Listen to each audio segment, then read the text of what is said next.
শান্তিপুর শাড়ি রাস উৎসব থেকে শুরু করে মিষ্টি সবকিছুর সাথেই জড়িয়ে আছে শান্তিপুর। কিন্তু আপনি কি বলতে পারবেন এই শান্তিপুর নামকরণের ইতিহাসটা কি?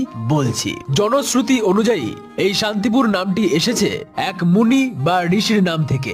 এক সময় এই অঞ্চলে শান্তাচার্য মুনি বা শান্তামুনি নামে এক জনৈক মুনির বাসস্থান ছিল, আর তাই জন্য তার নাম অনুসারে এই জায়গার নাম হয় শান্তপুর, আর সেখান থেকে চলে আসে শান্তিপুর। আবার অনেকের মতে শান্তিপুর গঙ্গার তীরে অবস্থিত বলে একসময় অনেকে তাদের বৃদ্ধ এবং অসুস্থ পিতামাতাকে হাওয়া বদলের জন্য এখানে নিয়ে আসতেন, এবং এর ফলে এই বৃদ্ধ বৃদ্ধাদের অনেকেই রোগ মুক্ত হতেন এবং তারা আর সংসারে ফিরে না গিয়ে বাকি জীবনটা এখানেই শান্তিতে কাটাতেন। আর সেখান থেকেই এই শান্তিপুর নামের উৎপত্তি। আবার কেউ কেউ বলে থাকেন এখানকার মানুষজন ছিল অনেক বেশি শান্তিপ্রিয় এবং এখানকার প্রাকৃতিক পরিবেশ ছিল মনোরম এবং শান্ত, আর সেই থেকেই এই জায়গার